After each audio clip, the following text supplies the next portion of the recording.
अध्याय 31। एलेक्स के अंदर एक गहरी लाल शक्ति का संचार होता है जो उसकी उंगलियों पर एक काले और लाल रंग के अनूठेपन में बदल जाती है और अब पहले से कहीं अधिक प्रवर्धित हो जाती है। जैसे जैसे वह इसकी बढ़ती शक्ति को देखता है, उसके मन में पिछली लड़ाइयों की यादें कौंधती हैं और उनके प्रतिरोध का आनंद लेता है। एक रहस्यमयी गड्ढे और एक अचल हथौड़े के बारे में गुप्त जानकारी सुनकर एलेक्स बिंदुओं को जोड़ता है। एक नई चुनौती प्रतीक्षा कर रही है जिसमें एक वज्र चालित निर्वासन और जल्द ही उतरने वाला एक जीवित हथियार शामिल हो सकता है। जैसे जैसे प्रत्याशा बढ़ती है, एक हल्की सी मुस्कुराहट उभरती है।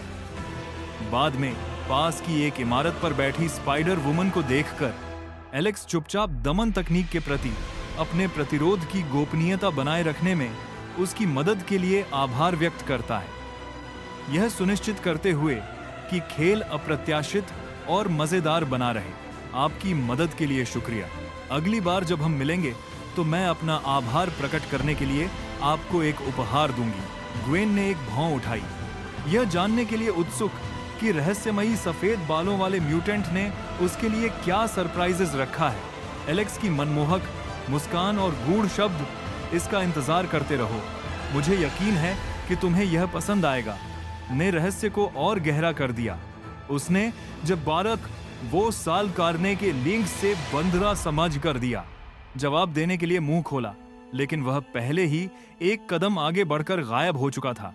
उस जगह को देखते हुए जहां वह कभी खड़ा था, ग्वेन को एहसास हुआ कि वह अपने मन में घूम रहे सवाल को पूछना भूल गई थी। वह इतनी तेजी से कैसे मजबूत हो रहा था?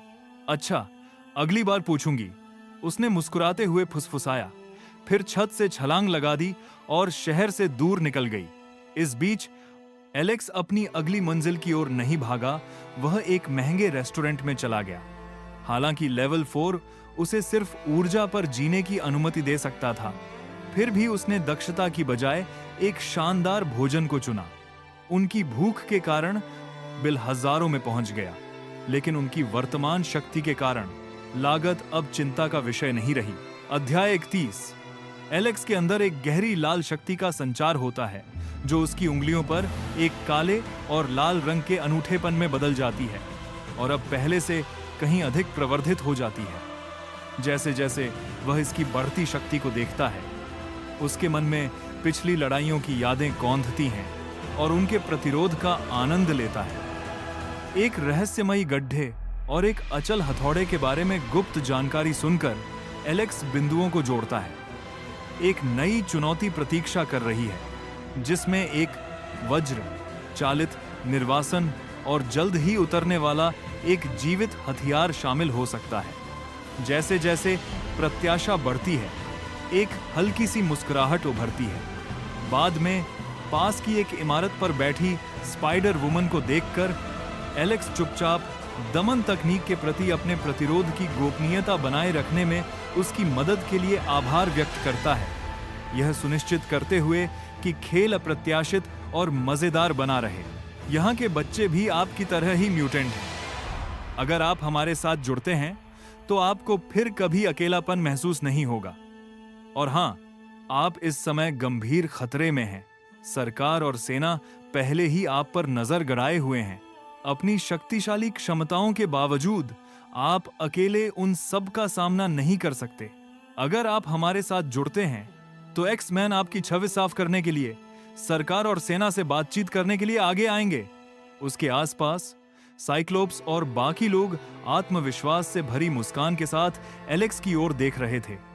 वे जानते थे कि अगर व्हाइट म्यूटेंट लापरवाह न होता तो वह Xavier's school for gifted youngsters में जरूर शामिल होने के लिए राजी हो जाता। वे समझते थे कि एक म्यूटेंट होने का कैसा एहसास होता है जिसे दुनिया नफरत करती है और त्याग देती है। म्यूटेंट अपनी ही तरह के लोगों की संगति चाहते हैं। और हाँ, व्हाइट म्यूटेंट एक वांछित व्यक्ति था। हाँ, वह शक्तिशाली जरूर है, लेकिन सरकार और सेना की पूरी ताकत के सामने और अनजान म्यूटेंटों के सामने भी उसके पास कोई मौका नहीं होगा। स्ट्राइकर द्वारा भेजी गई एक टास्क फोर्स से बमुश्किल बच निकलने के बाद वह यह बात किसी से भी बेहतर जानता था। यदि वे उसे जेवियर स्कूल में ला सकें तो प्रोफेसर उसकी मदद करेंगे, उसे नियंत्रण सिखाएंगे और उसे उसके हिंसक तरीकों से दूर रहने का मार्गदर्शन देंगे। अध्याय 31।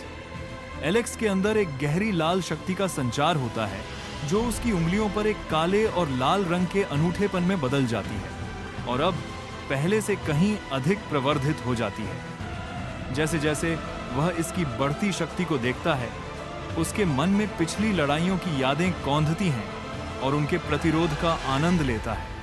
एक रहस्यमयी गड्ढे और एक अचल हथौड़े के बारे में गुप्त जानकारी सुनकर एलेक्स बिंदुओं को जोड़ता है। एक नई चुनौती प्रतीक्षा कर रही है जिसमें एक वज्र चालित निर्वासन और जल्द ही उतरने वाला एक जीवित हथियार शामिल हो सकता है। जैसे जैसे प्रत्याशा बढ़ती है, एक हल्की सी मुस्कुराहट उभरती है। बाद में पास की एक इमारत पर बैठी स्पाइडर वुमन को देखकर एलेक्स चुपचाप दमन तकनीक के प्रति अपने प्रतिरोध की गोपनीयता बनाए रखने में उसकी मदद के लिए आभार व्यक्त करता है, यह सुनिश्चित करते हुए कि खेल अप्रत्याशित और मजेदार बना रहे। उन्हें मार डालो, वे मेरी निंदा करते हैं, फिर भी उन्हें मार डालो। मुझे विश्वास है कि जैसे जैसे मृतकों की संख्या बढ़ेगी, उन्हें धीरे धीरे अपनी गलतियों का एहसास होगा, अपनी राय बदलनी होगी और अंततः इस निष्कर्ष पर पहुंचेंगे। व्हाइट म्यूटेंट एक नेक और दयालु, कानून का पालन करने वाला नागरिक है। हा हा हा। अध्याय 32। लड़ाई। साइक्लोप्स सदमे में एलेक्स को देख रहा था। व्हाइट म्यूटेंट के मुंह से निकले शब्दों पर विश्वास नहीं कर पा रहा था। तुम सच में एक राक्षस हो। जीन ग्रे और स्टॉर्म भी अपने सामने खड़े युवक को देखकर उतने ही स्तब्ध थे। उसके चेहरे पर बेपरवाह मुस्कान और उसकी ठंडी चुभती नीली आंखों ने उनकी रीढ़ में सिहरन पैदा कर दी। इस बार उन्हें आखिरकार समझ आ गया कि प्रोफेसर ने क्या कहा था। अगर व्हाइट म्यूटेंट को नहीं रोका गया तो परिणाम अपरिवर्तनीय होंगे। हालांकि वे जानते थे कि वह धीरे धीरे गलत रास्ते पर जा रहा है, फिर भी उसके अनर्गल शब्द सुनकर प्रोफेसर एक्स को गहरा सदमा लगा और उनकी आत्मा तक पहुंचते पहुंचते भय का एहसास हुआ। वह एलेक्स को इस रास्ते पर आगे बढ़ने नहीं दे सकता था, अन्यथा निकट भविष्य में वह एक चलती फिरती आपदा बन जाएगा। वह क्षण हवा में तैर रहा है, बिजली का तनाव कौंध रहा है, क्योंकि व्हाइट म्यूटेंट की ठंडी मुस्कान फिर से उभरती है, जो प्रोफेसर एक्स और उनकी टीम में एक अशुभ पूर्वाभास की लहर भेजती है। लेकिन क्या कोई और संभावना नहीं है? वह सोचता है। उसकी आवाज में ठंडा आत्मविश्वास झलक रहा है। क्या होगा अगर हिंसा पर्याप्त ना हो? क्या होगा अगर वह पर्याप्त क्रूर ना हो, पर्याप्त शक्तिशाली ना हो? अगर मैं पर्याप्त शक्तिशाली होता तो मेरा अस्तित्व ही सभी असहमति को दबा देता। वहां खड़े रहने मात्र से कोई भी मेरे खिलाफ बोलने की हिम्मत नहीं करेगा। तभी सच्ची शांति प्राप्त होगी। भय के भारी भाव से हवा घनी हो जाती है। प्रोफेसर एक्स के चेहरे पर गहरी चिंता का भाव आ जाता है। साइक्लोप्स तनाव में आ जाता है। उसका हाथ उसके चश्मे पर मंडराता है। स्टॉर्म के बाल खड़े हो जाते हैं और आकाश काला पड़ जाता है। बिजली कड़कती है और हवाएं हिंसक रूप से गरजती हैं। इस बीच एलेक्स की निगाहें जीन ग्रे पर टिक जाती हैं। उसकी आंखों में लाल चमक आ जाती है, क्योंकि उसकी शक्ति सतह के नीचे धड़कती है। फिर भी फीनिक्स उसके भीतर बंद है। इस क्षण एलेक्स के लिए कोई मुकाबला नहीं है। आसपास के नागरिक भाग जाते हैं। केवल एलेक्स और एक्स मैन ही तूफान के बीच में खड़े रह जाते हैं, जो अपरिहार्य संघर्ष के लिए तैयार हैं। 2 ओमेगा स्तर के म्यूटेंट, एक अल्फा म्यूटेंट और एक ओमेगा स्तर के टेलीपैथ का सामना करते हुए एलेक्स आगे बढ़ा। उसके होठों पर एक हल्की सी मुस्कान थी। उसकी नीली आंखें चमक उठी, जैसे उसके शरीर से एक जबरदस्त प्रतिकारक शक्ति फूट पड़ी, जो उसके आसपास की हर चीज को चीरती हुई निकल गई। उसके पैरों तले जमीन फट गई, चारों दिशाओं में फैल गई। सिर्फ एक छोटा सा सुरक्षित क्षेत्र बचा जहां एक्समैन खड़े थे। स्टॉर्म ने तुरंत एक तेज हवा का झोंका बुलाया, जबकि जीन ग्रे ने अपनी टेलीकिनेसिस से इस जबरदस्त धक्के का मुकाबला करने की कोशिश की, लेकिन वे पीछे हटने के अलावा कुछ नहीं कर सके। साइक्लोप्स ने तात्कालिकता को भांपते हुए अपना विशेष चश्मा उतारा और एलेक्स पर सीधे लेजर ऊर्जा की 2 तीव्र किरणें दागीं। जैसे जैसे लेजर पास आते गए, उनकी गति धीमी होती गई, मुश्किल से उससे कुछ इंच की दूरी पर। हमले की धीमी प्रगति से चकित एलेक्स ने लेजरों को शांत जिज्ञासा से देखा। उसकी वर्तमान क्षमता इन्फिनिटी लेजर आधारित हमलों को पूरी तरह से रोकने के लिए अभी तक पूर्ण नहीं हुई थी, लेकिन यह केवल समय की बात थी।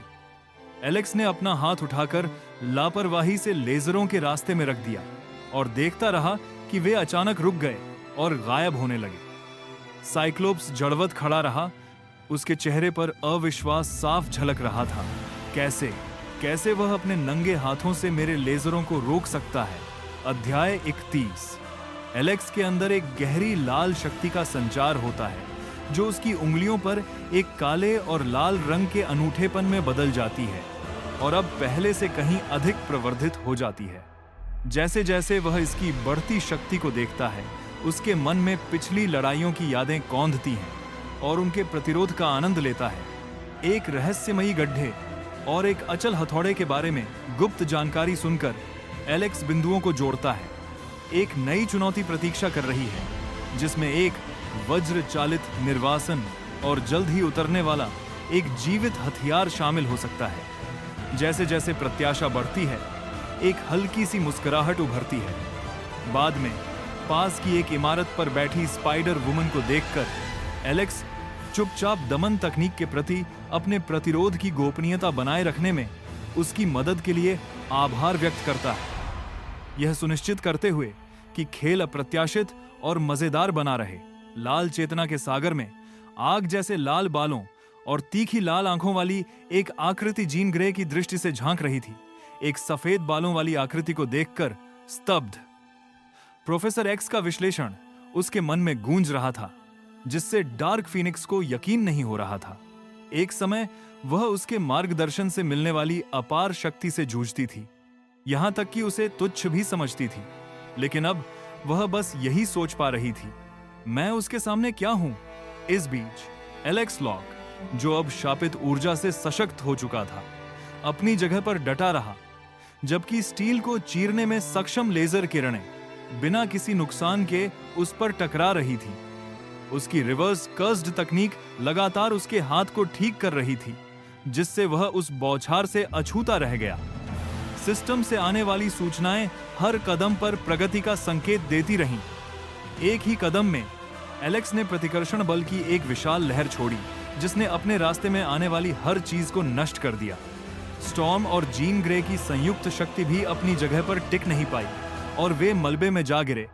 जीन की टेलीकिनेसिस से बमुश्किल ही बच पाए। एक्स मेन पूरी तरह से टूट चुके थे और उबरने की कोशिश कर रहे थे। एलेक्स बिना रुके आगे बढ़ता रहा, जबकि उसके आसपास की दुनिया बिखर रही थी। लाल चेतना के सागर में लाल बालों और आंखों वाली एक आकृति जीन ग्रे की दृष्टि से बाहर की ओर देख रही थी। एक सफेद बालों वाली आकृति को देखकर वह स्तब्ध थी। प्रोफेसर एक्स का चौंकाने वाला विश्लेषण उसके मन में गूंज रहा था। अविश्वास से अभिभूत डार्क फीनिक्स, जो उसने देखा, उसे समझने के लिए संघर्ष कर रही थी। इतने लंबे समय से उसने प्रोफेसर एक्स के मार्गदर्शन में अपनी शक्ति पर सवाल उठाया था, यहां तक कि उसकी विशुद्ध शक्ति को भी तुच्छ समझा था। लेकिन अब एक विलक्षण विचार ने उसे जकड़ लिया। मैं उसकी तुलना में क्या हूं? इस बीच शापित ऊर्जा से सशक्त एलेक्स लॉक लेजर किरणों से उस पर प्रहार होते देख अविचल खड़ा रहा।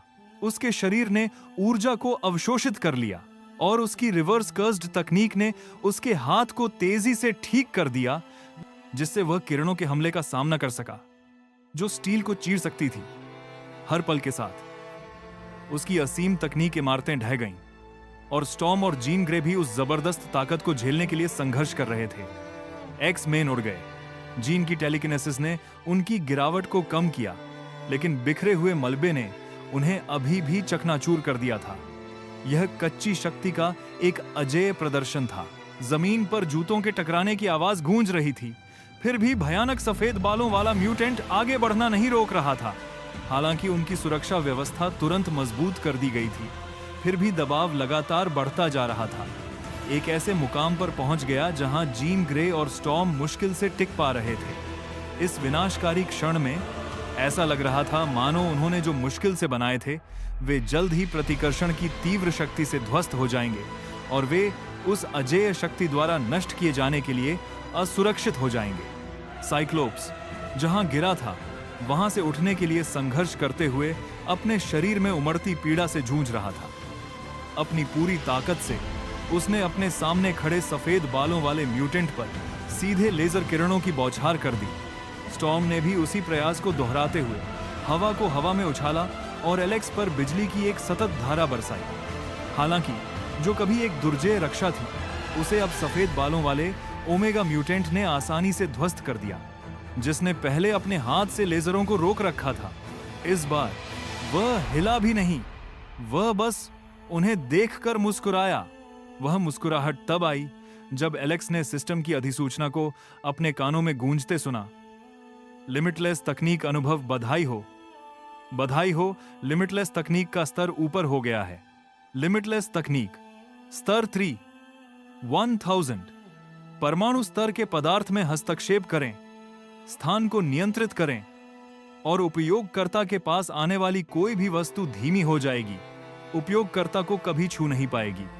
जैसे ही बिजली और लेजर गिरने वाले थे वे अचानक अपने रास्ते में रुक गए।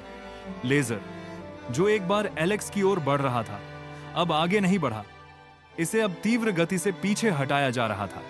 लिमिटलेस तकनीक के उन्नयन के साथ एलेक्स के दिमाग में नए ज्ञान की बाढ़ आ गई। एलेक्स के कदमों की आहट हवा में गूंज रही थी, अथक, अटल। इस बीच जीन ग्रे जो पहले से ही टूटने की कगार पर थी, मुश्किल से अपनी रक्षा कर पा रही थी। अनगिनत चोटों से खून बह रहा था और दबाव बढ़ रहा था। उसकी आंखें जो कभी शांत थीं, अब आग की तरह लाल हो रही थीं। उसकी शक्ति विनाश के कगार पर डगमगा रही थी। प्रोफेसर एक्स संभावित विनाश को सामने आते देख हताश हो गए। अगर जीन ने नियंत्रण खो दिया तो सफेद बालों वाले म्यूटेंट के साथ लड़ाई न्यूयॉर्क को तहस नहस कर सकती थी। अपनी आवाज में चिंता के साथ उन्होंने एलेक्स को पुकारा, तर्क देते हुए, हम कोई नुकसान नहीं चाहते। अगर हमने तुम्हारे साथ कोई अन्याय किया है तो हम तुरंत चले जाएंगे। लेकिन एलेक्स, वह डगमगाया नहीं। अराजकता की परवाह किए बिना उसकी प्रगति जारी रही। स्टॉर्म और साइक्लोप्स केवल भय से देख सकते थे क्योंकि जीन का संघर्ष तेज होता जा रहा था और एलेक्स का अडिग मार्च हर चीज के लिए खतरा बन रहा था। टीम को दांव का अंदाजा था। अगर जीन और एलेक्स टकरा गए तो न्यूयॉर्क का अंत हो सकता था। वे बस एलेक्स को भर्ती करना चाहते थे, लेकिन अब आसन्न आपदा के सामने उन्हें हर पल पछतावा हो रहा था। और दया की बात, उन्हें विश्वास नहीं था कि एलेक्स, जो अपने लापरवाह स्वभाव के लिए जाना जाता है, कोई दया दिखाएगा। एलेक्स के कदमों की आहट उस अफरा तफरी में गूंज रही थी, मानो उसकी गति धीमी पड़ने का नाम ही न ले रही हो। इस बीच जीन ग्रे अपनी रक्षा के लिए संघर्ष करती हुई कांप रही थी। उसका शरीर जख्मों से छलनी था, उसकी चोटों से खून रिस रहा था, उसकी शक्ति क्षीण हो रही थी, उसकी पुतलियां आग की तरह लाल हो रही थीं, मानो किसी खतरनाक विस्फोट के कगार पर हों। यह देखकर प्रोफेसर एक्स हताश हो गए। अगर जीन ने अभी नियंत्रण खो दिया तो एलेक्स के साथ उसकी लड़ाई न्यूयॉर्क को तबाह कर सकती थी। शांति की याचना करते हुए प्रोफेसर ने एलेक्स को पुकारा, हमारा कोई बुरा इरादा नहीं है। अगर हमने तुम्हें नाराज किया है तो हम अभी चले जाएंगे। लेकिन एलेक्स की बेरहमी से बढ़ती चाल रुकी नहीं। जैसे ही स्टॉर्म और साइक्लोप्स ने जीन की बिगड़ती हालत देखी, निराशा ने उन्हें घेरना शुरू कर दिया। उन्हें नहीं पता था कि जीन और एलेक्स के बीच मुकाबले में कौन जीतेगा, लेकिन वे जानते थे कि नतीजा बहुत बुरा होगा और न्यूयॉर्क का हश्र भी। किसने सोचा होगा कि एलेक्स को भर्ती करने की एक छोटी सी कोशिश इतनी बड़ी तबाही में बदल जाएगी। अब इस झंझट में फंसकर उन्हें अपने किए पर पछतावा हुआ, लेकिन बहुत देर हो चुकी थी। आपदा अवश्यंभावी थी और एलेक्स दया दिखाने के लिए नहीं जाना जाता था। एलेक्स के कदमों की आहट हवा में गूंज रही थी, अथक, अटल। इस बीच जीन ग्रे, जो पहले से ही टूटने की कगार पर थी, मुश्किल से अपनी रक्षा कर पा रही थी। अनगिनत चोटों से खून बह रहा था और दबाव बढ़ रहा था। उसकी आंखें, जो कभी शांत थीं, अब आग की तरह लाल हो रही थीं। उसकी शक्ति विनाश के कगार पर डगमगा रही थी। प्रोफेसर एक्स संभावित विनाश को सामने आते देख हताश हो गए। अगर जीन ने नियंत्रण खो दिया तो सफेद बालों वाले म्यूटेंट के साथ लड़ाई न्यूयॉर्क को तहस नहस कर सकती थी। अपनी आवाज में चिंता के साथ उन्होंने एलेक्स को पुकारा, तर्क देते हुए, हम कोई नुकसान नहीं चाहते। अगर हमने तुम्हारे साथ कोई अन्याय किया है तो हम तुरंत चले जाएंगे। लेकिन एलेक्स, वह डगमगाया नहीं। अराजकता की परवाह किए बिना उसकी प्रगति जारी रही। स्टॉर्म और साइक्लोप्स केवल भय से देख सकते थे, क्योंकि जीन का संघर्ष तेज होता जा रहा था और एलेक्स का अडिग मार्च हर चीज के लिए खतरा बन रहा था। टीम को दांव का अंदाजा था। अगर जीन और एलेक्स टकरा गए तो न्यूयॉर्क का अंत हो सकता था। वे बस एलेक्स को भर्ती करना चाहते थे, लेकिन अब आसन्न आपदा के सामने उन्हें हर पल पछतावा हो रहा था। और दया की बात, उन्हें विश्वास नहीं था कि एलेक्स, जो अपने लापरवाह स्वभाव के लिए जाना जाता है, कोई दया दिखाएगा। क्या उसने अभी अभी एक नई उत्परिवर्ती शक्ति जागृत की है, या वह हमेशा से वहां छिपी हुई थी? साइक्लोप्स का इससे पहले कभी इतनी विविध क्षमताओं वाले किसी उत्परिवर्ती से सामना नहीं हुआ था। पास खड़ी स्टॉर्म ने घबराहट में कहा, यह भयानक है। अगर उसकी शक्तियां अनियंत्रित रूप से बढ़ती रहीं तो क्या एक समय ऐसा नहीं आएगा जब उसे कोई नहीं रोक पाएगा? प्रोफेसर एक्स उसके सवाल पर चुप हो गए। उन्हें समझ नहीं आ रहा था कि क्या जवाब दें। बस इतना ही कह पाए, इसीलिए हमें उसे सही रास्ते पर लाना होगा। साइक्लोप्स ने स्थिति की गंभीरता को भांपते हुए पूछा, हम ऐसा कैसे कर सकते हैं? कमरे में सन्नाटा छा गया, क्योंकि सभी सही उत्तर ढूंढने की असंभवता पर विचार कर रहे थे। इस बीच धरती से बहुत ऊपर एलेक्स सहजता से हवा में चल रहा था। उसका हर कदम सैकड़ों मीटर का था। एक्समैन के साथ पहले हुए टकराव के दौरान एलेक्स ने 2 कारणों से पीछे हटने का फैसला किया था। पहला, जीन ग्रे, ब्रह्मांड की सबसे भयानक शक्तियों में से एक, फीनिक्स फोर्स की शक्ति के साथ उसे आसानी से परास्त कर सकती थी। फीनिक्स फोर्स एक आदिम शक्ति थी जो अस्तित्व को नया आकार देने और समय व स्थान को अपनी इच्छानुसार मोड़ने में सक्षम थी। आयामों को पार करने और वास्तविकता के मूल ढांचे में हेरफेर करने की अपनी क्षमता के साथ यह एक ऐसी शक्ति थी जो सर्वशक्तिमान के निकट मंडराती थी। जीन ग्रे के पास फीनिक्स फोर्स का केवल एक अंश होने के बावजूद यह उसे अपार शक्ति वाली ओमेगा स्तरीय म्यूटेंट बनाने के लिए पर्याप्त था।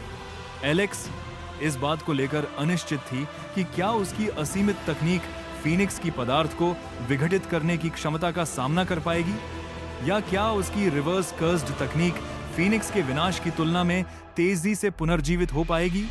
इसलिए उसने निर्णय लिया कि यह जोखिम उठाने लायक नहीं है। इस बीच एक्स-मेन और कर्नल स्ट्राइकर के बीच टकराव अपरिहार्य लग रहा था। एलेक्स ने पहले टोनी स्टार्क से स्ट्राइकर का पता लगाने के लिए कहा था, लेकिन कर्नल, यह जानते हुए कि वह एक लक्ष्य था, छिप गया था। टोनी के संसाधन भी उसे खोज नहीं पाए।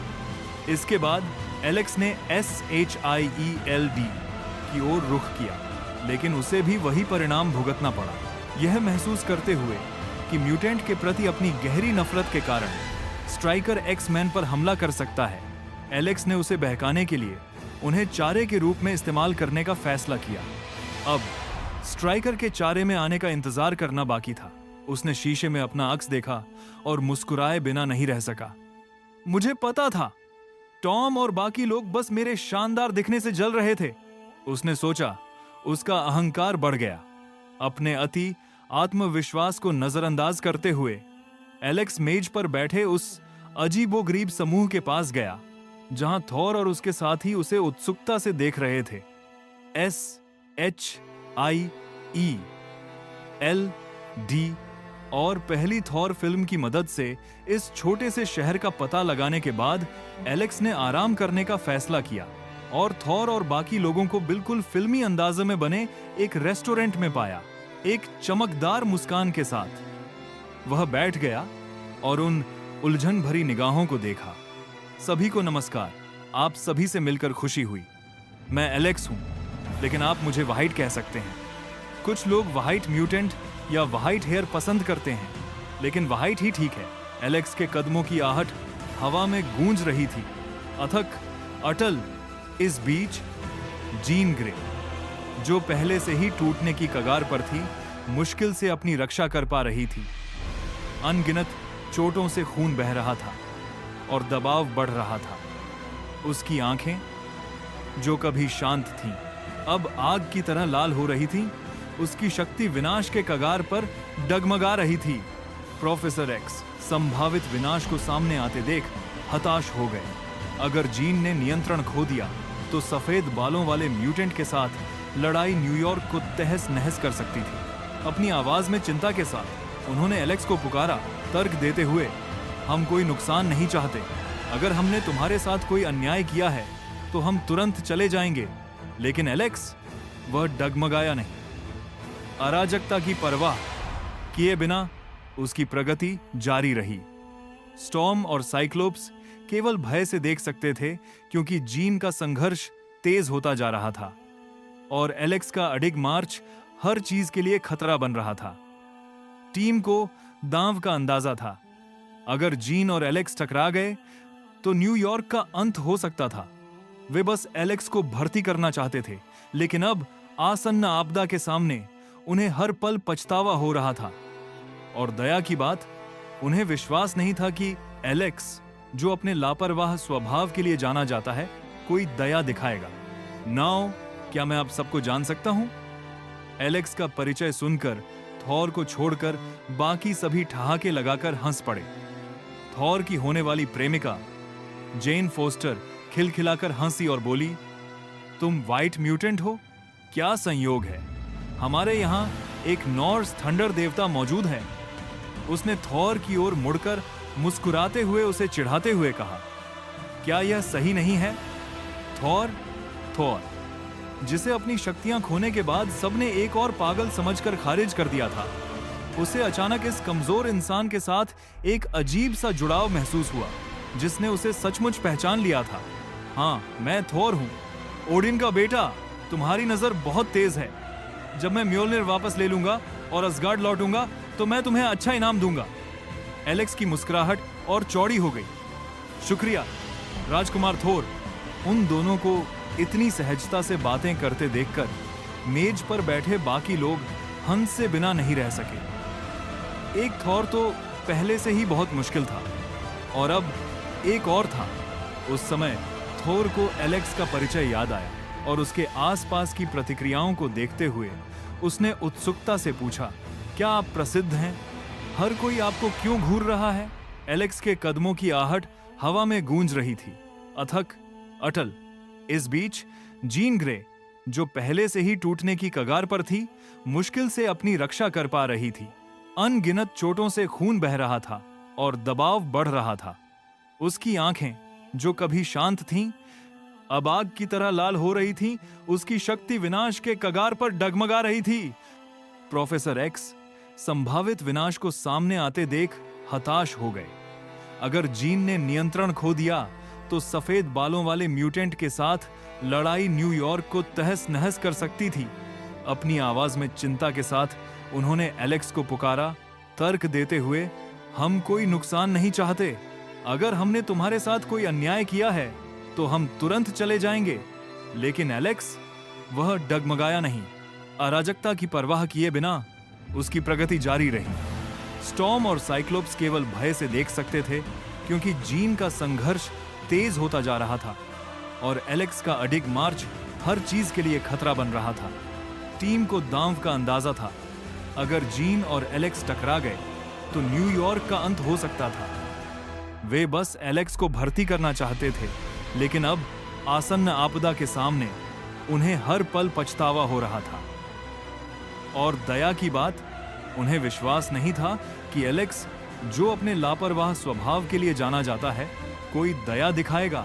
जैसे ही थोर रेस्टोरेंट से बाहर निकला, काउंटर के पीछे खड़े आदमी ने दोस्ताना अंदाज में चेतावनी दी, परेशानी मत करो, सेना पहले से ही वहां मौजूद है। लेकिन थोर ने उसकी सलाह अनसुनी कर दी और आत्मविश्वास से बाहर निकल गया। जेन और उसके साथी एलेक्स को पीछे छोड़कर उसके पीछे पीछे चले गए। एलेक्स को कोई जल्दी नहीं थी। उसने शांति से एक एक टार्ट ऑर्डर किया और धीरे धीरे उसका स्वाद लिया। आखिरकार रेस्टोरेंट से बाहर निकलते हुए उसने जेन को थोर को पास के एक पालतू जानवरों की दुकान से लिफ्ट देने की पेशकश करते देखा। लिफ्ट चाहिए? उसने पूछा। जैसे ही थोर पैसेंजर सीट पर बैठा, एक जानी पहचानी मधुर आवाज अचानक सुनाई दी। अगर मैं आपके साथ आ जाऊं तो बुरा ना माने। उनकी नजर रेस्टोरेंट से आए सफेद बालों वाले उस युवक पर पड़ी जो खिड़की पर थपथपा रहा था और एक चमकदार मुस्कान बिखेर रहा था। ओह, जरूर, लेकिन हम किसी बहुत खतरनाक जगह की ओर जा रहे हैं। क्या तुम सच में मेरे साथ आना चाहते हो? जेन ने पूछा, आत्मविश्वास से सिर हिलाते हुए।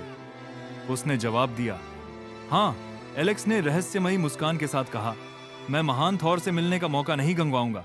जैसे ही वे अपनी मंजिल की ओर बढ़े, जेन ने थॉर से पूछा, मैंने पहले कभी ऐसा कुछ नहीं किया, आपके बारे में क्या ख्याल है? थॉर ने एक जानबूझकर मुस्कान बिखेरी। कई बार। इससे पहले कि वह कुछ और बता पाता, पीछे की सीट पर बैठे सफेद बालों वाले आदमी ने बीच में ही टोक दिया, मैंने भी कई बार ऐसा किया है, कोई बड़ी बात नहीं। थॉर उत्सुकता से एलेक्स की ओर मुड़ा। ओह एलेक्स, तुमने क्या किया है? आत्मविश्वास से भरे स्वर में एलेक्स ने जवाब दिया, मैंने एक गिरोह के गढ़ को ध्वस्त किया है। सैन्य और उत्परिवर्ती सेनाओं से बच निकला हूं। यांत्रिक मशीनों को नष्ट किया है, राक्षसों से लड़ा है और हाल ही में न्यूयॉर्क में एक्स-मेन के साथ भिड़ंत हुई है, जिसमें शहर लगभग जमींदोज हो गया था। एलेक्स के बेबाक दावों से थॉर अचंभित और स्तब्ध रह गया, लेकिन फिर उसे याद आया कि एलेक्स श्वेत उत्परिवर्ती का कॉस्प्ले कर रहा था। क्या ये कारनामे वाकई उसके हो सकते हैं? जेन खिलखिलाकर हंसी। तुम दोनों बहुत मजेदार हो। एक को लगता है कि वह व्हाइट म्यूटेंट है और दूसरे को लगता है कि वह थॉर है। उसकी बात पूरी होने से पहले ही थॉर ने उसे बीच में ही रोक दिया। मैं थॉर हूं, कोई ऐसा नहीं जो खुद को थॉर समझता हो। एक बार जब मैं अपनी शक्तियां वापस पा लूंगा तो तुम सब कुछ देख लोगी। जेन को अपनी पहली मुलाकात याद आई जब थॉर आसमान से गिरा था और उसने उसकी आंखों में गंभीरता देखी। एलेक्स ने मुस्कुराते हुए जवाब दिया, मैं महान थॉर से मिलना नहीं छोड़ूंगा। जैसे ही वे यात्रा कर रहे थे, जेन ने थॉर की ओर मुड़कर कहा, मैंने पहले कभी ऐसा कुछ नहीं किया। आपके बारे में क्या ख्याल है? थॉर ने मुस्कुराते हुए कहा, कई बार। इससे पहले कि वह कुछ और बता पाता, पीछे की सीट पर बैठा सफेद बालों वाला और शांत स्वभाव का आदमी बोला, ओह, मैं इससे कई बार गुजरा हूं, कोई बड़ी बात नहीं। उत्सुकता से थॉर ने पूछा, एलेक्स, तुमने क्या किया है? एलेक्स ने लापरवाही से बताया, मैंने एक गिरोह के गढ़ को ध्वस्त किया है, सैन्य और उत्परिवर्ती ताकतों से बच निकला हूं, विशाल मशीनों को नष्ट किया है, भयानक राक्षसों से लड़ा हूं और हाल ही में न्यूयॉर्क में कुछ नायकों का सामना किया है जिससे शहर लगभग तबाह हो गया था। थॉर दंग रह गया, प्रभावित हुआ, लेकिन साथ ही सवाल भी कर रहा था, क्या यह व्हाइट म्यूटेंट कॉस्प्लेयर ही था जो ये सारे करतब दिखा रहा था? जेन ने हंसते हुए कहा, तुम दोनों कमाल के हो। एक सोचता है कि वह व्हाइट म्यूटेंट है, दूसरा सोचता है कि वह थॉर है। थॉर तुरंत गंभीर हो गया और बीच में ही बोला, मैं थॉर हूं, कोई नामी नहीं। जब मुझे अपनी शक्तियां वापस मिल जाएंगी तब तुम देखोगे। जेन का ध्यान उस समय की ओर चला गया जब वह उससे पहली बार मिली थी। आसमान से गिरते हुए एलेक्स के कदमों की आहट हवा में गूंज रही थी। अथक, अटल, इस बीच जीन ग्रे, जो पहले से ही टूटने की कगार पर थी, मुश्किल से अपनी रक्षा कर पा रही थी। अनगिनत चोटों से खून बह रहा था और दबाव बढ़ रहा था। उसकी आंखें, जो कभी शांत थीं, अब आग की तरह लाल हो रही थीं। उसकी शक्ति विनाश के कगार पर डगमगा रही थी। प्रोफेसर एक्स संभावित विनाश को सामने आते देख हताश हो गए। अगर जीन ने नियंत्रण खो दिया तो सफेद बालों वाले म्यूटेंट के साथ लड़ाई न्यूयॉर्क को तहस नहस कर सकती थी। अपनी आवाज में चिंता के साथ उन्होंने एलेक्स को पुकारा, तर्क देते हुए, हम कोई नुकसान नहीं चाहते। अगर हमने तुम्हारे साथ कोई अन्याय किया है तो हम तुरंत चले जाएंगे। लेकिन एलेक्स, वह डगमगाया नहीं। अराजकता की परवाह किए बिना उसकी प्रगति जारी रही। स्टॉर्म और साइक्लोप्स केवल भय से देख सकते थे, क्योंकि जीन का संघर्ष तेज होता जा रहा था और एलेक्स का अडिग मार्च हर चीज के लिए खतरा बन रहा था। टीम को दांव का अंदाजा था, अगर जीन और एलेक्स टकरा गए तो न्यूयॉर्क का अंत हो सकता था। वे बस एलेक्स को भर्ती करना चाहते थे, लेकिन अब आसन्न आपदा के सामने उन्हें हर पल पछतावा हो रहा था। और दया की बात, उन्हें विश्वास नहीं था कि एलेक्स, जो अपने लापरवाह स्वभाव के लिए जाना जाता है, कोई दया दिखाएगा। अपनी पूरी ताकत लगाने के बावजूद थॉर कई कोशिशों के बाद भी हथौड़ा नहीं उठा सका। थककर चूर, वह निराशा से चीखते हुए जमीन पर गिर पड़ा। जेन उसकी नाकामी देखकर मुड़ी और गाड़ी की तरफ चलने लगी, शायद मदद मांगने। लेकिन इससे पहले कि वह आगे बढ़ पाती, सफेद बालों वाला एक लंबा चौड़ा आदमी उसके रास्ते में आ गया। एलेक्स उसके सामने खड़ा था। उसके चेहरे पर एक शरारती मुस्कान थी, लेकिन उसमें कुछ बेचैन करने वाला बदलाव था। कभी की चंचल मुस्कान अब ठंडी पड़ गई थी, जिससे वह एक अजनबी सा लग रहा था। बोलते हुए उसकी आंखें जेन पर एक ठंडी निगाह से टिकी थीं। उसकी आवाज अब उसके हाव भाव जितनी ही ठंडी थी। मैंने तुमसे कहा था, मैं अभी भी यहां हूं। बिना किसी हड़बड़ी के व्हाइट म्यूटेंट आराम से उसके पास से जेबों में हाथ डाले आगे सैन्य अड्डे की ओर बढ़ गया। थॉर की पिछली घुसपैठ से अब भी सतर्क एजेंटों ने उसे तुरंत देख लिया।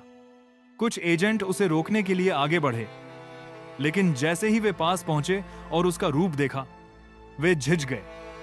एक एजेंट ने उसे पहचानते हुए भयभीत होकर फुसफुसाया, सफेद बाल, नीली आंखें, वह व्हाइट म्यूटेंट है। एजेंट जानते थे कि व्हाइट म्यूटेंट पूरी तरह से अप्रत्याशित ताकत है, शांति के लिए प्रयासरत। एक्समैन या सत्ता की चाहत रखने वाले ब्रदरहुड के विपरीत व्हाइट म्यूटेंट का कोई स्पष्ट एजेंडा नहीं था, बस एक खतरनाक सनक थी जिसने उसे सबसे ज्यादा अस्थिर बना दिया था। एक एजेंट ने सवाल किया, क्या वह न्यूयॉर्क में नहीं होना चाहिए? क्या यह कोई और हो सकता है? संदेह फैल गया, लेकिन जैसे ही सफेद बालों वाला व्यक्ति पास आया, अनिश्चितता गायब हो गई। एलेक्स आगे बढ़ा, अपने रेड की जबरदस्त ताकत का इस्तेमाल करते हुए एजेंटों को उड़ा दिया।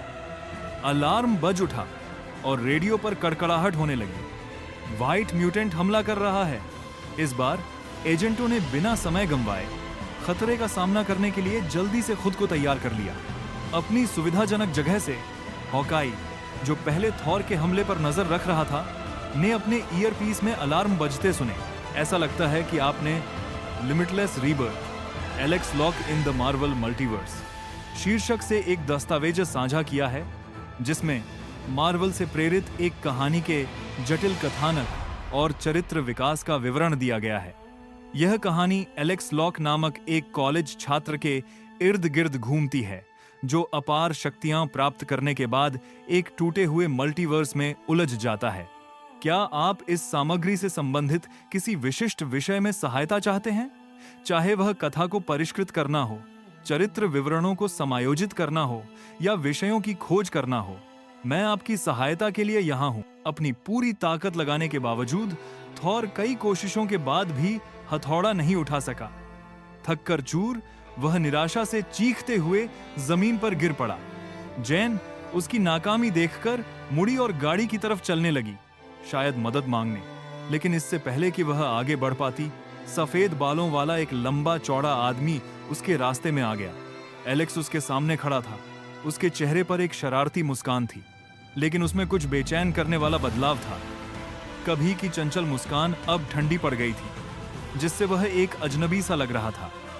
बोलते हुए उसकी आंखें जेन पर एक ठंडी निगाह से टिकी थीं।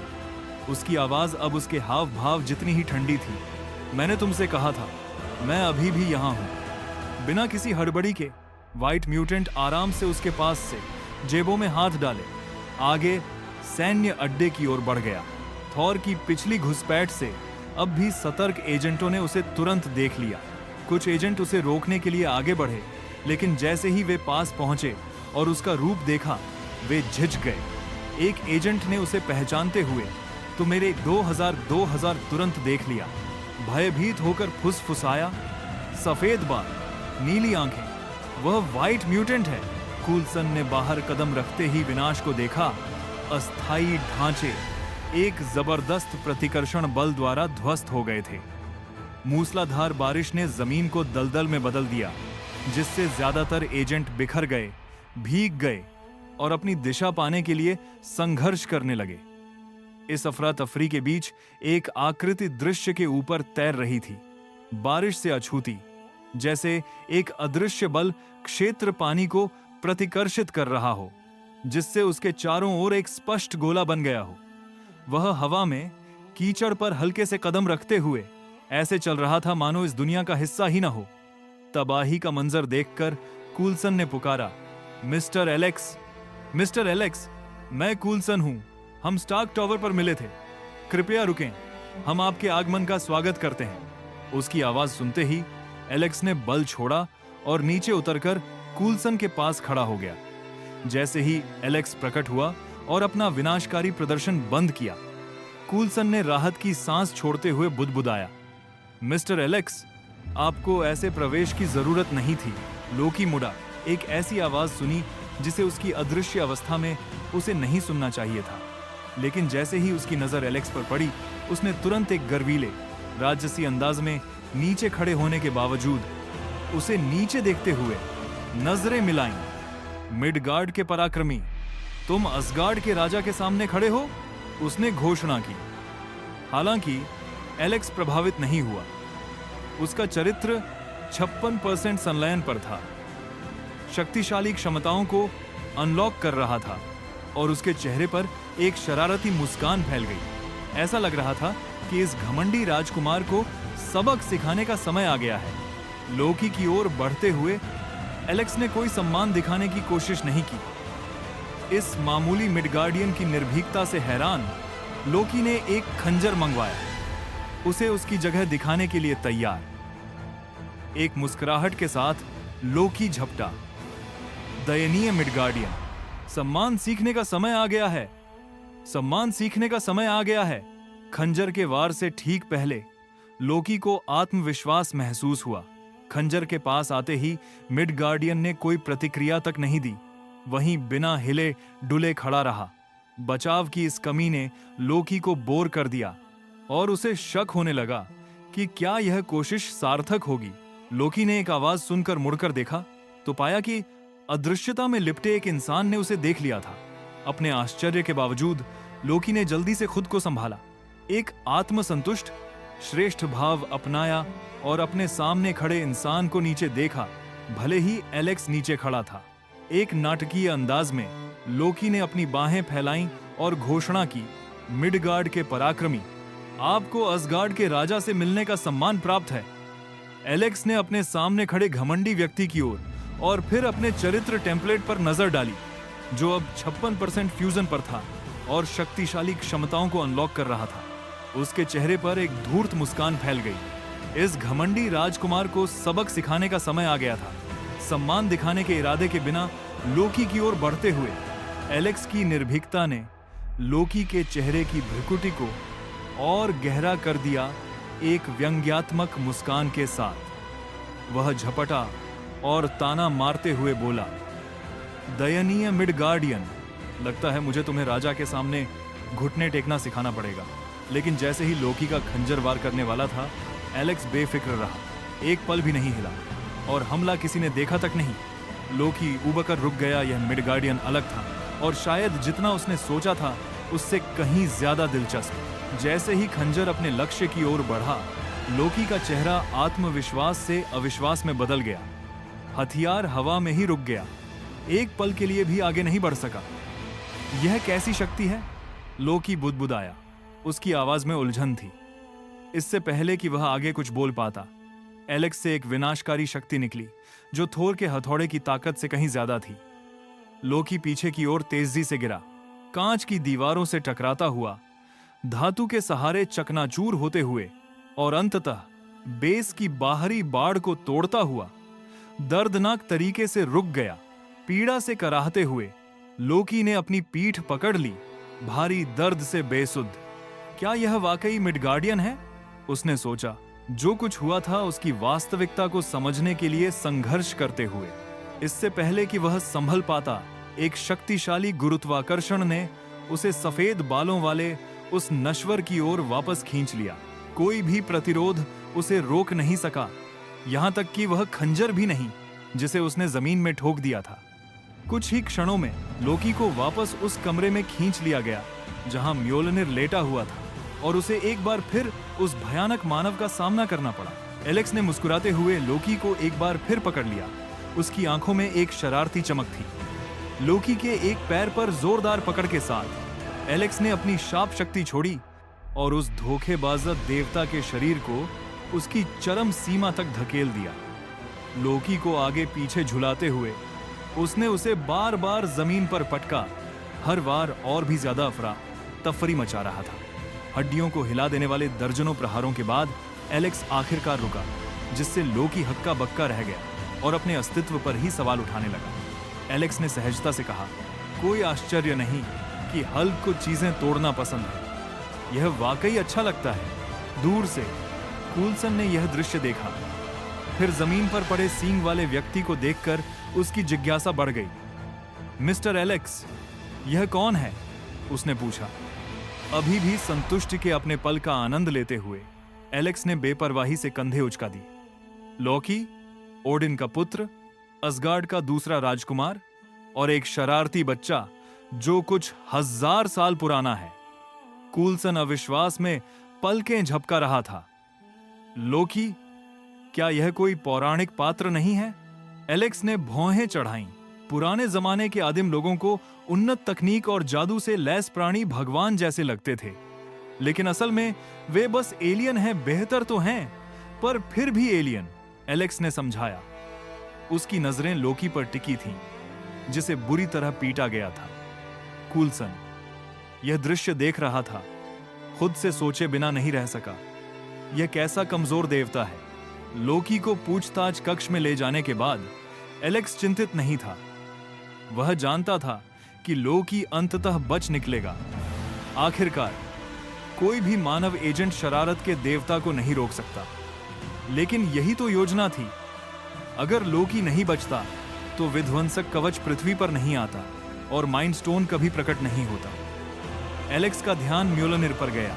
उसने हाथ बढ़ाकर शक्तिशाली हथौड़ा उठाने की कोशिश की, लेकिन यह स्पष्ट था कि वह इसके लायक नहीं था। उसकी ताकत हालांकि प्रभावशाली थी, ओडिन के जादू के सामने कुछ भी नहीं थी। पूछताछ कक्ष में थोर अपने भाई को पकड़ा हुआ देखकर हैरान रह गया। निश्चित रूप से लोकी खुद को कभी भी केवल एजेंटों के हाथों नहीं पड़ने देगा। किसी और की तो इसमें भूमिका होनी ही थी। उसने तुरंत पूछा, लोकी, तुम्हें किसने हराया और यहां लाया? लोकी, जो अभी भी पिटाई से स्तब्ध था, थोर को घूरा, जो भी बंद था, और दांत पीसता हुआ बोला, एक कमबख्त सफेद बालों वाला मिडगार्डियन। उसने मुझे बेइज्जत किया है और मैं उसे इसकी सजा दूंगा। लोकी जादू की एक चमक में गायब हो गया और थोर एक अजीब विचार में डूब गया। क्या यह सफेद बालों वाला व्यक्ति सचमुच वही म्यूटेंट हो सकता है जिसके बारे में वे बात कर रहे हैं? तभी दरवाजा चरमराया और एक जाना पहचाना व्यक्ति अंदर आया। सफेद बाल, गोल धूप का चश्मा, लेकिन इस बार लेंस के पीछे की नीली आंखें एक ऐसे अहंकार और खालीपन से चमक रही थीं जो थॉर ने पहले कभी नहीं देखा था। सफेद बालों वाला व्यक्ति, जो अब उस व्यक्ति का एक अपरिचित रूप था जिसे थॉर कभी जानता था, बोला, तुम बहुत दयनीय लग रहे हो, थोर। इस बीच एलेक्स थोर को रिहा करके एक आलीशान होटल में ठहरा। विध्वंसक के आगमन की प्रतीक्षा में उसने 2 आर्क रिएक्टरों से ऊर्जा ग्रहण की, जिससे उसका टेम्पलेट फ्यूजन नई ऊंचाइयों पर पहुंच गया। उसके कानों में लगातार सूचनाओं की गूंज के साथ दिन बीतते गए। आर्क रिएक्टर मंद होते गए। हर गुजरते पल के साथ उनकी शक्ति कम होती गई, जो एक प्रतिस्थापन की आसन्न आवश्यकता का संकेत था। एलेक्स जैसे ही आगे बढ़ा, सिस्टम ने उसे एक नए संकेत से चौंका दिया। ऊर्जा बिंदु +1, टेम्पलेट फ्यूजन। 60%। नया कौशल अनलॉक, खोखला बैंगनी। जटिल सूचनाओं की एक बाढ़ उसके दिमाग में भर गई, जिससे उसे अभिशाप, ऊर्जा हेरफेर की कला और शक्ति के एक बिल्कुल नए स्तर का परिचय मिला। एक ऐसा स्तर जिसमें नीली और लाल तकनीकों का सम्मिश्रण एक विनाशकारी ऊर्जा तरंग को मुक्त करता है, जो अंतरिक्ष को चीरने में सक्षम है। हॉलो पर्पल में महारत हासिल करने के बाद एलेक्स अब इसे 100% सटीकता के साथ इस्तेमाल कर सकता था। जैसे ही उसने इस शक्ति में महारत हासिल की, एक चमकदार सफेद रोशनी आसमान को चीरती हुई धरती से स्वर्ग तक फैल गई। एलेक्स मुस्कुराया, क्योंकि उसे इसका मतलब अच्छी तरह पता था। वॉरियर्स 3 बिफ्रॉस्ट का इस्तेमाल करके थोर का पता लगाने जा रहे थे और जल्द ही डिस्ट्रॉयर आर्मर आने वाला था। तो वह सोच में पड़ गया कि क्या उरु धातु हॉलो पर्पल की ताकत का सामना कर पाएगी। बिना किसी हिचकिचाहट के वह होटल की खिड़की से छलांग लगा दी और हवा में तेज गति से प्रकाश के स्रोत की ओर बढ़ गया। इस बीच दूर एक छोटा सा सीमावर्ती शहर डिस्ट्रॉयर की विशाल विनाशकारी शक्ति से तबाह हो रहा था। एजेंट और नागरिक इसके पीछे पड़े थे। थॉर, जेन और डॉ सेल्विक के साथ शहर को खाली कराने में व्यस्त था, जबकि वॉरियर्स 3 और लेडी सिफ ने हमला बोल दिया, यह जानते हुए कि दुर्जय डिस्ट्रॉयर आर्मर के सामने उनकी कोई ताकत नहीं है। फिर भी वे इसे इतनी देर तक रोकने पर अड्डे रहे कि नागरिक भाग सकें। ठीक वैसे ही जैसे कुछ दिन पहले जब लोकी ने एलेक्स पर हमला किया था। हट्टे कट्टे दाढ़ी वाले फैंड्रल ने अपने साथियों के साथ मिलकर बहादुरी से शक्तिशाली डिस्ट्रॉयर आर्मर पर हमला किया, लेकिन इससे पहले कि वह कुछ कर पाता, डिस्ट्रॉयर आर्मर ने उसके चेहरे पर एक जबरदस्त मुक्का मारा, जिससे वह एक कार से टकरा गया और हिल भी नहीं पा रहा था। धमाका। डिस्ट्रॉयर आर्मर, जो अपने सिर से एक घातक लेजर छोड़ने की तैयारी कर रहा था, अचानक लेडी सिफ, जो योद्धाओं में एकमात्र महिला थी, ने उसे रोक दिया और छत से छलांग लगाकर अपना भाला सीधे उसके गले में भोंक दिया। टीम को लगा कि वे जीत गए हैं, लेकिन उनके आश्चर्य का ठिकाना न रहा जब डिस्ट्रॉयर आर्मर बिना किसी नुकसान के वापस आ गया और एक और धमाका किया, जिससे उन्हें पीछे हटने पर मजबूर होना पड़ा। योद्धाओं के 3 जल्द ही अभिभूत हो गए। उन्हें एहसास हुआ कि वे उस यांत्रिक दैत्य से कितने परास्त थे। अपने साथियों की क्षति और उनके भाग्य को देखकर थॉर अंततः आगे बढ़ा और उन्हें बचाने के लिए खुद को बलिदान करने के लिए तैयार हो गया, यह समझते हुए कि यही एक राजा का असली कर्तव्य है। लेकिन जैसे ही थॉर अपने अंत का सामना करने के लिए तैयार हुआ, वीरान शहर में शांत कदमों की आहट गूंज उठी। धप धप धप। सबने मुड़कर देखा तो सफेद बालों और धूप के चश्मे वाले एक युवक को देखा, जो अपने आसपास की तबाही से बिल्कुल बेपरवाह आराम से टहल रहा था। वह जेन फॉस्टर और बाकियों के पास से गुजरा और सहजता से उनका अभिवादन करते हुए बोला, नमस्ते जेन, प्रोफेसर एरिक, हम फिर मिलेंगे। एलेक्स को देखकर जेन फोस्टर की आंखें आशा की एक किरण से चमक उठी। एलेक्स, थॉर की मदद करो, वो मरने वाला है, उसने हताश होकर आग्रह किया। लेकिन एलेक्स के कुछ कहने से पहले ही लेडी सिफ ने सिर हिलाते हुए बीच में ही बोल दिया, हे नश्वर, थॉर को सम्मान से मरने दो, तुम विध्वंसक कवच को नहीं रोक सकते। एलेक्स ने बेफिक्र होकर जेन की तरफ एक सहज नजर डाली और अपनी विशिष्ट उदासीनता से जवाब दिया, तो फिर तुम मुझ पर एक एहसान करोगी। जब तुम बीमार हो तो इलाज के लिए सबसे पहले मेरे पास आना। वह सिर्फ विध्वंसक कवच के लिए यहां नहीं था। जेन से एहसान करवाने का यह मौका इतना लुभावना था कि उसे नजरअंदाज नहीं किया जा सकता था। वह जानता था कि जब वह अंततः रियलिटी स्टोन के वशीभूत हो जाएगी तो उसकी रिवर्सल तकनीक उसे उससे बाहर निकालने की कुंजी हो सकती है। यह उसके लिए एक पार्सल पहुंचाने जैसा था। हालांकि जेन उसकी बात का मतलब पूरी तरह से नहीं समझ पाई, लेकिन थॉर के बचने की उसकी बेचैनी ने उसे सहमत होने पर मजबूर कर दिया। ठीक है, मैं वादा करती हूं, जब मैं बीमार पड़ूंगी तो सबसे पहले तुम्हारे पास आऊंगी। उसके जवाब से संतुष्ट होकर एलेक्स मुस्कुराई और फिर मंडराते हुए विध्वंसक कवच की ओर मुड़ी, जो भी आगे आए उसका सामना करने के लिए तैयार। अचानक लेडी सिफ ने उसका रास्ता रोक लिया। उसकी निगाहें तीव्र थीं, जैसे उसने चेतावनी दी हो, वापस जाओ, तुम विध्वंसक कवच को हरा नहीं सकते। थोर के गौरव के क्षण को बर्बाद मत करो। एलेक्स ने तीखे व्यंग्य के साथ जवाब देते हुए मुस्कुराया। महिमा, तुम्हारा मतलब है मारे जाना? अविचलित सिफ ने जवाब दिया। एक असगार्डियन योद्धा के लिए युद्ध के मैदान में मरना और याद किया जाना सर्वोच्च सम्मान है। मैं तुमसे तुरंत जाने का अनुरोध करती हूं। योद्धा 3, जो हमेशा पृथ्वी के लोगों को नीची निगाह से देखते थे, केवल थॉर के एलेक्स से संबंध के कारण हमला करने से बचते थे। लेकिन जब सिर्फ अपनी जगह पर अड़ी रही तो एलेक्स का धैर्य जवाब दे गया। वह मुस्कुराया और अपने हाथ की एक तेज लहर के साथ उसने एक शक्तिशाली प्रतिकर्षण बल छोड़ा। तीनों योद्धा अवाक रह गए। नश्वर इतने शक्तिशाली कब हो गए? एलेक्स ने पलक झपकते ही सिफ को धूल चटा दी थी। उन्हें सदमे से उबरने में एक पल लगा, लेकिन एक बार जब वे उभरे तो क्रोध ने उन्हें घेर लिया।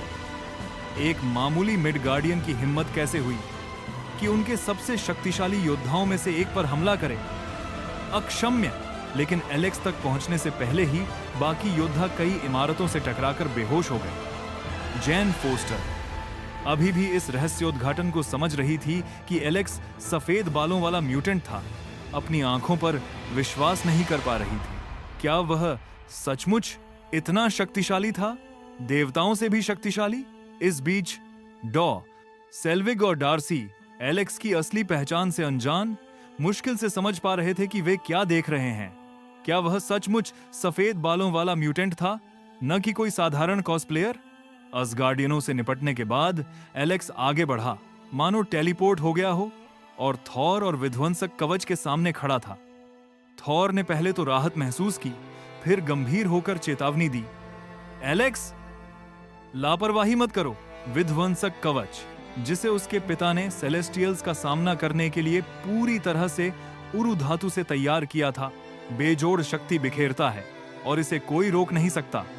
जैसे ही थॉर चेतावनी देने की कोशिश करता है, लोकी की नजर उस पर पड़ जाती है।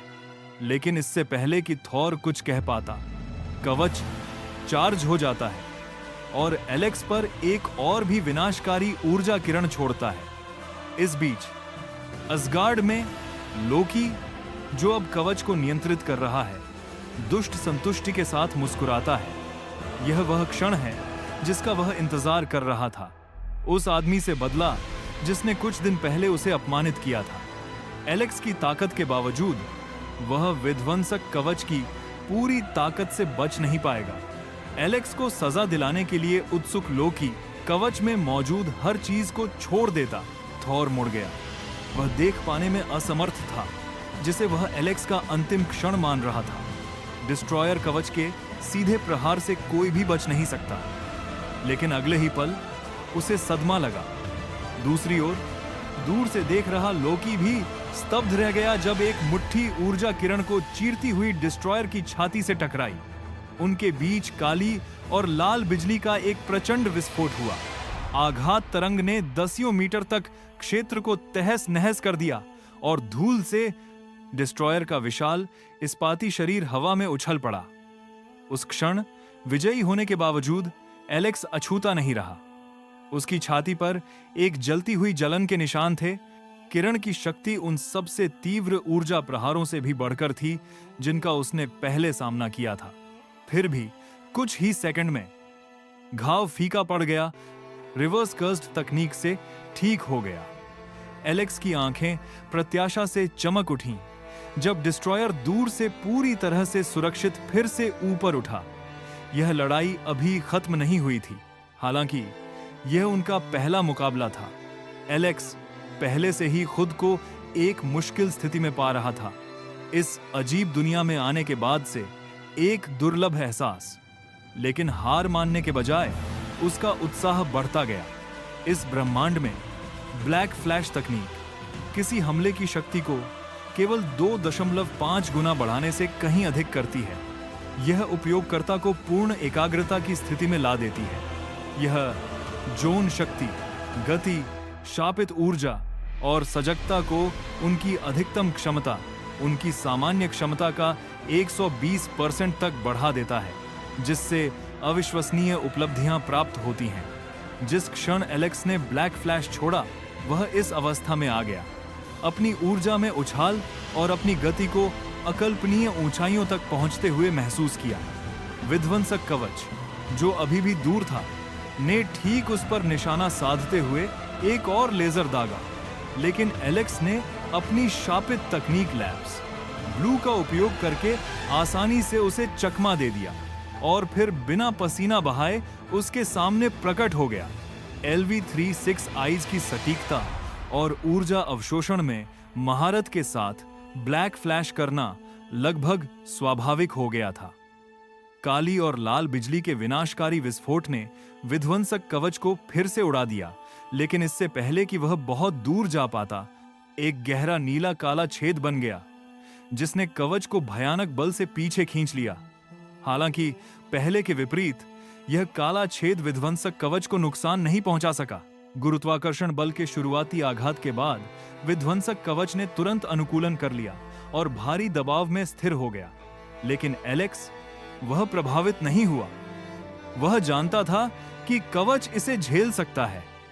आखिरकार, अगर यह इस आघात को नहीं झेल सकता, तो ओडिन इसका इस्तेमाल दिव्यों के विरुद्ध कैसे कर सकता था?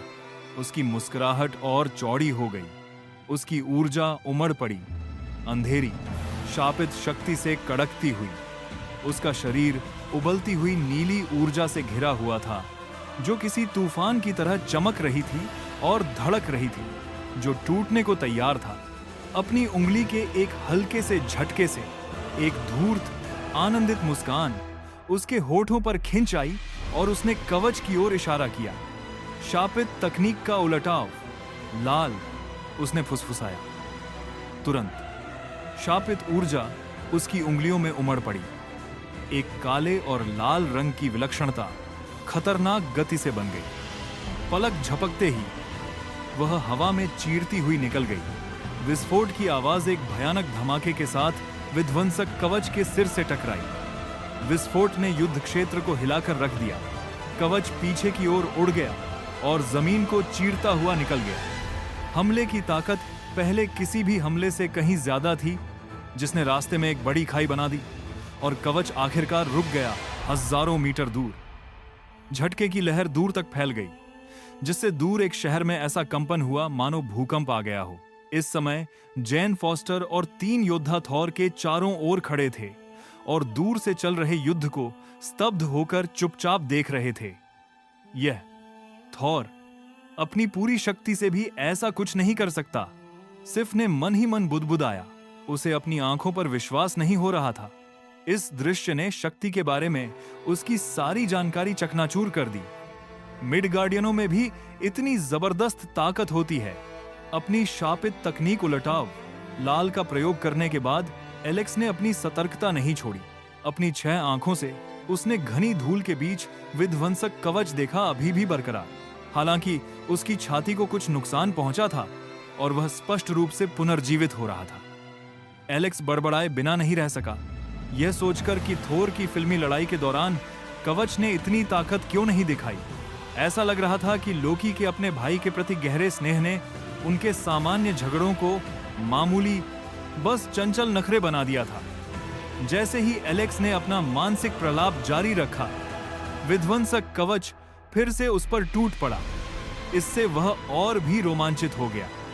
यह एक बिल्कुल नया अनुभव था, बिल्कुल वैसा जैसा उसने हल्क या एबोमिनेशन से लड़ते हुए महसूस नहीं किया था। वे एक बार फिर भिड़ गए। काली बिजली चमक रही थी और ऊर्जा किरणें जमीन पर गहरे निशान बना रही थी। जैसे जैसे लड़ाई बढ़ती गई, एलेक्स के कौशल और भी मजबूत होते गए। हर कदम पर सिस्टम नोटिफिकेशन आने लगे। Energy point +1, 6 eyes experience +1, energy absorption experience +1, limitless cursed technique experience +1, cursed technique lapse, blue experience +1, cursed technique reversal, red experience +1, एक और ऊर्जा किरण ने उस पर वार किया, जो उसकी बाह को भेदती हुई और अपनी तेज गर्मी से खून को वाष्पित कर रही थी। उसकी बाह उसकी आंखों के बामने ठीक होने लगी। कभी हानिकारक ऊर्जा किरण जिसने उसे चीर डाला था, अब बिल्कुल भी खतरा नहीं थी। युद्ध की तपिश में एलेक्स का ऊर्जा अवशोषण कौशल, जो पहले से ही अपने स्तर पर था, अपनी सीमाओं को तोड़कर अगले चरण में पहुंच गया। उसके शरीर में आमूल चूल परिवर्तन होने लगा, क्योंकि उसकी हड्डियां और मांसपेशियां और भी अधिक ऊर्जा संचय करने के लिए अनुकूलित हो गईं, जिससे उसकी सीमा कई गुना बढ़ गई। उसका दिमाग तेज हो गया, जिससे वह ऊर्जा को और भी सटीकता से नियंत्रित कर सकता था। पहले से भारी ऊर्जा किरण अब एक बूंद की तरह महसूस हो रही थी। उसकी उन्नत अवशोषण दर के सामने शक्तिहीन, जो विध्वंसक कवच की क्षमता से कहीं ज्यादा थी। दूर से भी लोकी के नियंत्रण में कवच के साथ वह अब एलेक्स को छू नहीं पा रही थी। जैसे जैसे अन्य क्षमताओं में भी सुधार दिखाई देने लगा, एलेक्स ने उस चीज पर ध्यान केंद्रित करने का फैसला किया जो मायने रखती थी, नजदीकी मुकाबला। ऊर्जा विस्फोटों को नजरअंदाज करते हुए उसने अपनी कमीज फाड़ दी। उसके परिवर्तन की शक्ति से उसकी मांसपेशियां हिल रही थीं। अपने उन्नत शरीर, शापित ऊर्जा हेरफेर, तंत्र प्रदत्त मार्शल आर्ट कौशल और अपनी 6 आंखों के सटीक नियंत्रण के साथ एलेक्स ने हवा में मुक्का मारा। ब्लैक फ्लैश द्वारा प्रवर्धित उसके प्रहार की शक्ति विनाशकारी थी। एक तीव्र शक्ति के साथ एलेक्स ने अपनी सामान्य शक्ति से 5 गुना अधिक शक्ति का प्रयोग किया, जिससे विध्वंसक कवच जमीन पर गिर पड़ा। आघात तरंगें उठीं, जिससे नीचे की धरती फट गई और सैकड़ों मीटर चौड़ा एक विशाल गड्ढा बन गया। विध्वंसक के ऊर्जा किरण हमले, जो कभी एक दुर्जेय रक्षा कवच हुआ करते थे, अब एलेक्स की बढ़ती शक्ति के सामने बेकार थे। कवच का हर प्रहार एलेक्स को और अधिक ऊर्जा प्रदान करता था, उसकी ऊर्जा को अवशोषित करके उसकी क्षमताओं को और बढ़ाता था। ऊर्जा अवशोषण स्तर 4 पर होने के कारण एलेक्स अब बिना सीधे संपर्क के भी लगभग किसी भी ऊर्जा का उपयोग कर सकता था। जैसे ही एक ऊर्जा किरण उसकी ओर बढ़ी, एलेक्स ने अपनी मुट्ठी भींची, किरण को एक चमकते भाले में बदल दिया और उसे विध्वंसक के शरीर में घुसा दिया, जिससे एक विशाल विस्फोट हुआ। लेकिन यह तो बस शुरुआत थी। ऊर्जा प्रबंधन में एलेक्स का कौशल अभी शुरू ही हुआ था। एक तेज काली चमक ने विध्वंसक को पीछे धकेल दिया और हालांकि उसके मुख प्लेट में दरारें दिखाई देने लगीं, लेकिन उसने तुरंत अपनी मरम्मत शुरू कर दी। हालांकि एलेक्स की गति नहीं रुकी।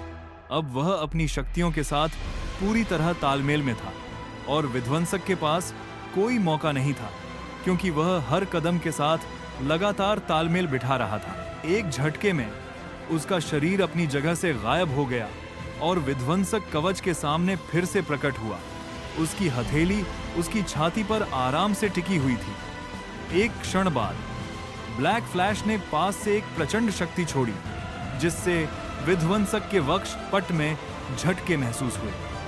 कवच अंततः टूट गया और शक्तिशाली विस्फोट से काफी क्षति हुई। जब एलेक्स ने कवच को अपनी मरम्मत करते देखा, तो वह ओडिन द्वारा इसके निर्माण में लगाई गई अद्भुत कारीगरी की सराहना करने से खुद को रोक नहीं पाया। लोकी के नियंत्रण में विध्वंसक कवच स्पष्ट रूप से पीछे हट रहा था। इसने एलेक्स को सोचने पर मजबूर कर दिया कि अगर ओडिन इसे स्वयं पहन लेते तो यह कितना अजेय होता। लेकिन एलेक्स अब इस लड़ाई को और लंबा नहीं खींचना चाहता था। विध्वंसक कवच अब कोई खतरा नहीं था। अपने धूप के चश्मे को लापरवाही से एक तरफ फेंकते हुए उसने अपनी बाईं उंगली फैलाई और अपनी दाहिनी उंगली से उसे कसकर पकड़ लिया। कवच को घूरते हुए उसका उत्साह चरम पर पहुंच गया और उसने घोषणा की, शापित तकनीक की चूक, नीला। उसके बाईं ओर आधे इंसान के आकार का एक नीला काला छेद दिखाई दिया। शापित तकनीक उलटाव, लाल। काले और लाल रंग की एक और विलक्षणता उसके दाहिनी ओर बनी। जबरन सक्रिय होने के कारण यह थोड़ा अस्थिर था। काली बिजली लगातार निकल रही थी, जिससे चारों ओर तबाही मच रही थी। लेकिन एलेक्स की ऊर्जा अवशोषण क्षमता ने उन बिजली के तारों को आसानी से अवशोषित कर लिया, इससे पहले कि वे उसे नुकसान पहुंचा पाते। फिर अपनी उंगलियों के एक झटके से एलेक्स ने दो विशाल तकनीकों की शक्ति को एक में मिला दिया और उसे पुकारा, खोखली तकनीक, बैंगनी। ऊर्जा अवशोषण पर उसके पूर्ण नियंत्रण में काली और नीली विलक्षणता विलीन हो गई, जिससे एक घना बैंगनी पिंड बन गया। यह बैंगनी बिजली की कड़क के साथ विध्वंसक कवच की ओर बढ़ा। चमकदार बैंगनी रोशनी ने अपने रास्ते में आने वाली हर चीज को भस्म कर दिया, जिससे दुनिया एक चकाचौंध भरी चमक में डूब गई। यह प्रकृति की एक शक्ति की तरह आगे बढ़ी, अपने रास्ते में आने वाली हर चीज को मिटा दिया। कुछ ही सेकंड में विनाशकारी शक्ति ने विध्वंसक कवच को चीर डाला, एक रेगिस्तान में गोता लगाया, एक पर्वत शिखर को टुकड़े टुकड़े कर दिया और क्षितिज में गायब हो गई। जब धूल जम गई तो अवशेष मीलों तक फैली एक विशाल खाई के अलावा कुछ नहीं थे। ऊंचे ऊंचे पहाड़ भी इसका सामना नहीं कर सके, वे नष्ट हो गए। कभी अविनाशी विध्वंसक कवच चला गया, उसका एक टुकड़ा भी नहीं बचा। असगार्ड वापस आकर लोकी ने विध्वंसक कवच से आखिरी संदेश देखा और अविश्वास में गिर पड़ा। यह कैसा राक्षस था? इस बीच गहरी नींद में सोए ओडिन की आंख खुली तो वह एकदम डर के मारे हिल गया। दूर एक मंदिर में एक शांत चेहरे वाली गंजी महिला ने अपनी चाय रखी, किसी अदृश्य दिशा की ओर देखा और बुदबुदाई, क्या यह सचमुच इतना शक्तिशाली हो गया है? एक सुदूर सैन्य अड्डे पर रेगिस्तान से निगरानी फुटेज एक विशाल स्क्रीन पर चमक रही थी, जिसमें एक खाई दिखाई दे रही थी जिसने परिदृश्य को दो हिस्सों में चीर दिया था। छवि पर नजरें गड्ढाए कर्नल स्ट्राइकर ने तत्परता से घोषणा की, सफेद बालों वाला उत्परिवर्ती एक महत्वपूर्ण स्तर पर पहुंच गया है। अगर हम अभी कार्रवाई नहीं करते हैं तो उसकी अगली शक्ति छलांग उसे अजेय बना देगी। वह पूरे देश पर हावी हो जाएगा। कमरे में तेजी से स्वीकृति की आवाज गूंज उठी, सहमत, सहमत। और जनरलों ने बिना किसी हिचकिचाहट के इस आह्वान का समर्थन किया। स्ट्राइकर मुस्कुराया और उत्परिवर्ती दमन उपकरणों और स्थानिक काटने वाले प्रहरी की तैनाती की घोषणा की, जो पहले से ही बंद और लोड थे। इस बीच सुपरसोनिक हेलीकॉप्टर आकाश में एलेक्स के स्थान की ओर दौड़ पड़े। खाई के दूर छोर पर एलेक्स मुस्कुरा रहा था, अपनी खोखली तकनीक बैंगनी द्वारा छोड़ी गई तबाही की प्रशंसा कर रहा था। हालांकि यह केवल स्तर 1 था। इसे स्तर 4 ऊर्जा अवशोषण के साथ मिलाकर उसने पृथ्वी को चीरते हुए इसके विनाशकारी प्रभाव को बलपूर्वक बढ़ा दिया था। इसकी कीमत बहुत अधिक थी। उसकी सांसें भारी हो रही थीं। उसकी ऊर्जा लगभग खत्म हो चुकी थी, लेकिन उन्नत अवशोषण के प्रभाव में उसके चारों ओर की गर्मी, सूर्य का प्रकाश और रिएक्टर ऊर्जा का हर अंश उसके शरीर में प्रवाहित हो गया, जिससे कुछ ही क्षणों में उसकी ताकत बहाल हो गई। कुछ ही देर में एलेक्स ने अपनी ऊर्जा लगभग पूरी तरह से बहाल कर ली थी, जबकि उसके बगल में मंडरा रहे 2 आर्क रिएक्टर टिमटिमा रहे थे और अंधेरे में डूब गए थे। उनकी ऊर्जा पूरी तरह से खत्म हो गई थी। बेजान रिएक्टरों को घूरते हुए एलेक्स ने मन ही मन सोचा, लगता है अब स्टार्क को ढूंढने और कुछ नए रिएक्टर ढूंढने का समय आ गया है, और शायद स्पेस स्टोन की तैयारी भी। मेरा लेवल 4 एनर्जी एब्जॉर्प्शन इसे संभालने के लिए काफी होना चाहिए। थोड़ी देर रुकने के बाद उसने अपनी लड़ाई के नतीजे देखे। उसे हैरानी हुई कि उसके 2 कौशल एक बार फिर से बेहतर हो गए थे। अपनी पूरी ताकत लगाने के बावजूद थॉर कई कोशिशों के बाद भी हथौड़ा नहीं उठा सका। थक्कर चूर वह निराशा से चीखते हुए जमीन पर गिर पड़ा। जैन उसकी नाकामी देखकर मुड़ी और गाड़ी की तरफ चलने लगी, शायद मदद मांगने। लेकिन इससे पहले कि वह आगे बढ़ पाती, सफेद बालों वाला एक लंबा चौड़ा आदमी उसके रास्ते में आ गया। एलेक्स उसके सामने खड़ा था। उसके चेहरे पर एक शरारती मुस्कान थी, लेकिन उसमें कुछ बेचैन करने वाला बदलाव था। कभी की चंचल मुस्कान अब ठंडी पड़ गई थी, जिससे वह एक अजनबी सा लग रहा था। बोलते हुए उसकी आंखें जेन पर एक ठंडी निगाह से टिकी थी। उसकी आवाज अब उसके हाव भाव जितनी ही ठंडी थी। मैंने तुमसे कहा था, मैं अभी भी यहाँ हूँ। बिना किसी हड़बड़ी के व्हाइट म्यूटेंट आराम से उसके पास से जेबों में हाथ डाले आगे सैन्य अड्डे की ओर बढ़ गया। थॉर की पिछली घुसपैठ से अब भी सतर्क एजेंटों ने उसे तुरंत देख लिया। कुछ एजेंट उसे रोकने के लिए आगे बढ़े, लेकिन जैसे ही वे पास पहुंचे और उसका रूप देखा, वे झिझक गए। एक एजेंट ने उसे पहचानते हुए भयभीत होकर फुसफुसाया, सफेद बाल, नीली आंखें, वह व्हाइट म्यूटेंट है।